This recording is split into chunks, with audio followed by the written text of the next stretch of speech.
എല്ലാവർക്കും നമ്മുടെ ചാനലിലേക്ക് വീണ്ടും സ്വാഗതം. എല്ലാവരും സുഖമായിട്ടിരിക്കുന്നു എന്ന് വിചാരിക്കുന്നു. ഇന്നത്തെ വീഡിയോയിൽ നമ്മൾ ഫയൽ ഫോൾഡറാണ് ഉണ്ടാക്കാൻ പോകുന്നത്.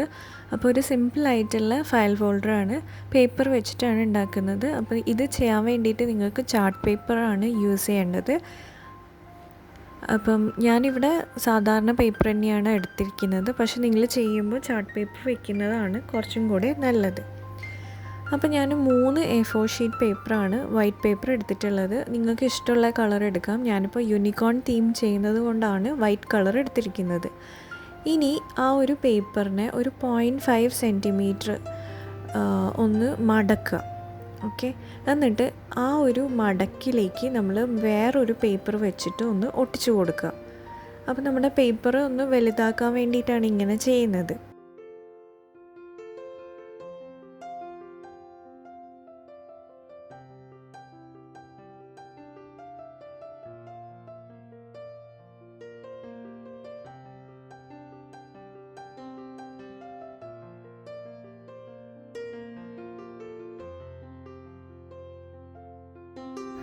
അപ്പോൾ നമുക്ക് ഫോൾഡ് ചെയ്തിട്ടുള്ള ഒരു പോർഷൻ ഇങ്ങനെ കിട്ടും. ഇനി നമ്മൾ മൂന്നാമത്തെ വൈറ്റ് ഷീറ്റ് എടുത്തിട്ട് അതിനെ ഒന്ന് പകുതിക്ക് വെച്ചിട്ട് മടക്കണം. അപ്പം നമ്മൾ ഫയലിൻ്റെ ആ ഒരു ക്ലോസിങ് പോർഷനില്ലേ, ഫയൽ തുറക്കുകയും അടയ്ക്കുകയും ചെയ്യുന്ന ആ ഒരു ഭാഗം ഉണ്ടാക്കാൻ വേണ്ടിയിട്ടാണ് ഈ ഒരു പേപ്പർ യൂസ് ചെയ്യുന്നത്. അപ്പോൾ ഇതിനെ ഇതുപോലെ ഒന്ന് പകുതിക്ക് മടക്കുക. എന്നിട്ട് ഈ നേരത്തെ നമ്മൾ ഒട്ടിച്ച 2 പീസ് പേപ്പറിൻ്റെ ബാക്കിലായിട്ട് നമ്മൾ ഇതൊന്ന് ഒട്ടിച്ചു കൊടുക്കുക. അപ്പോൾ ഞാൻ പറയുന്നതിനേക്കാളും നിങ്ങൾക്ക് കാണുമ്പം ക്ലിയർ ആവുന്നുണ്ടാവുമെന്ന് വിചാരിക്കുന്നു.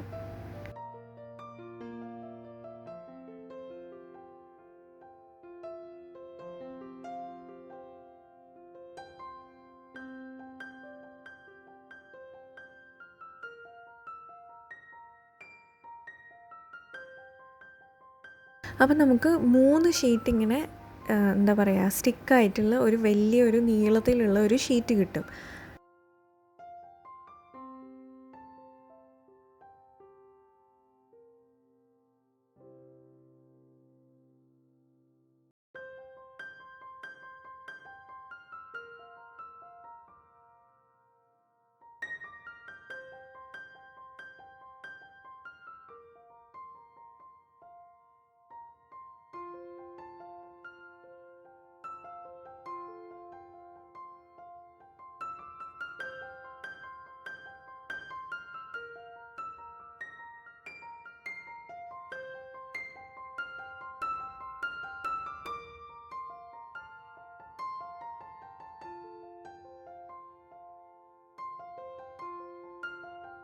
ഇനി ആ ഒരു ഫയൽ തുറക്കുന്ന ആ ഒരു ഷീറ്റ് നമ്മൾ ഒന്ന് കേർവായിട്ട് കട്ട് ചെയ്ത് കൊടുക്കുക. ജസ്റ്റ് ഒരു ഭംഗിക്ക് വേണ്ടിയിട്ട് അങ്ങനെ കട്ട് ചെയ്യുന്നതേ ഉള്ളൂ.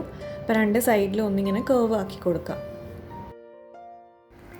ഇനി ഞാൻ ഒരു പിങ്ക് പേപ്പറാണ് എടുത്തിരിക്കുന്നത്. ഈ പിങ്ക് A4 ഷീറ്റ് പേപ്പറിനെ ഞാൻ പകുതിക്ക് വെച്ച് മടക്കിയിട്ട് അതിനെ കട്ട് ചെയ്തെടുക്കുകയാണ്. അപ്പോൾ നമുക്ക് 2 ഇതുപോലത്തെ പീസസ് കിട്ടും. ഇനി ഈ 2 പീസസും നമ്മൾ ഇതുപോലെ ഒന്ന് മടക്കിയെടുക്കണം. അപ്പം ആ ഒരു പീസിനെ എടുത്ത് പകുതിക്ക് മടക്കുക, എന്നിട്ട് പിന്നെയും മടക്കിക്കൊണ്ടിരിക്കുക. ഓക്കെ, അപ്പോൾ ഈ ഒരു ഇത് നിങ്ങൾ നമ്മൾ ചെയ്യുന്നത് തന്നെയാണ്. നമ്മൾ ഫാനൊക്കെ ഉണ്ടാക്കാൻ വേണ്ടി ചെയ്യുന്ന ആ ഒരു മെത്തേഡാണ്. നമ്മളിങ്ങനെ ഫസ്റ്റ് ഒരു സൈഡിൽ മടക്കുക, പിന്നെ മറ്റേ സൈഡിൽ അങ്ങനെ ഇങ്ങനെ മടക്കിയിട്ട് ഇതുപോലത്തെ ഒരു രീതിയിലാണ് നമുക്ക് കിട്ടേണ്ടത്.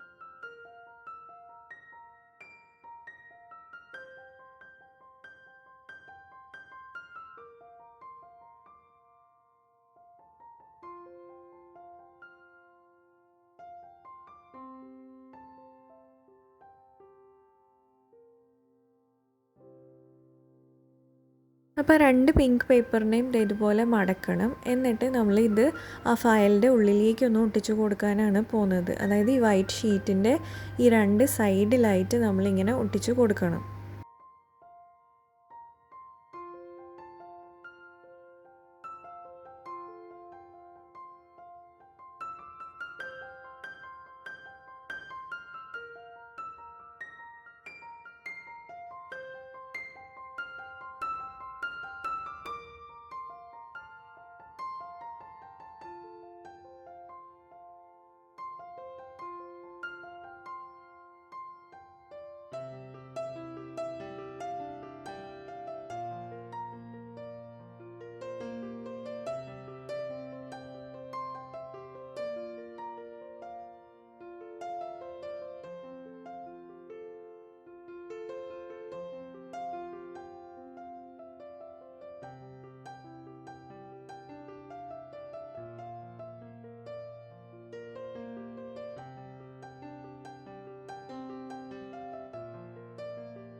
അപ്പോൾ ആ പിങ്കിൻ്റെ മുകളിലേക്ക് ഒരു എക്സ്ട്രാ പോർഷൻ നിങ്ങൾക്ക് കാണുന്നുണ്ടാവും. ആ പോർഷൻ വേണമെങ്കിൽ നിങ്ങൾക്ക് കട്ട് ചെയ്ത് കളയാം. ഞാനിപ്പോൾ കട്ട് ചെയ്ത് കളയുന്നുണ്ട്. അപ്പോൾ അങ്ങനെ ഒട്ടിക്കുമ്പോൾ നമുക്ക് നമ്മുടെ ഫയലിൻ്റെ ഉള്ളിൽ കുറച്ചിങ്ങനെ എന്താ പറയുക, പേപ്പേഴ്സ് ഇൻസേർട്ട് ചെയ്യാൻ വേണ്ടിയിട്ടുള്ള കുറച്ച് സ്പേസ് ആയിട്ട് ഇങ്ങനെ കിട്ടും, മടക്കുകൾ കിട്ടും. അപ്പോൾ അതിന് വേണ്ടിയിട്ടാണ് ഇങ്ങനെ ചെയ്തത്. ഇനി നമുക്ക് നമ്മുടെ ഇഷ്ടത്തിന് ഡെക്കറേറ്റ് ചെയ്യാം. പിന്നെ നിങ്ങൾക്ക് വേണമെങ്കിൽ ഇവിടെ വെൽക്രോ യൂസ് ചെയ്യാം. ഞാൻ വെൽക്രോ ഒന്നും യൂസ് ചെയ്തിട്ടില്ല, ജസ്റ്റ് ഒരു സാധാ ഫയലാണ്. അപ്പം ഇതിങ്ങനെ ഓപ്പണായി പോവൊന്നുമില്ല. ഇനി ഞാനൊന്ന് ഡെക്കറേറ്റ് ചെയ്യാൻ വേണ്ടിയിട്ട് ഒന്ന് യൂണിക്കോണിൻ്റെ ഒരു പിക്ചർ വരയ്ക്കുകയാണ്.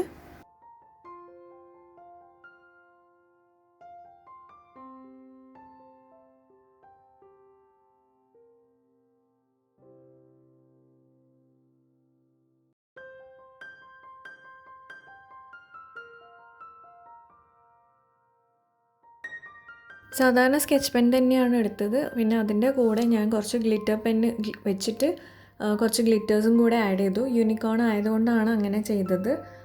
ഗ്ലിറ്റേഴ്സ് യൂസ് ചെയ്യണം നിർബന്ധമൊന്നുമില്ല കേട്ടോ.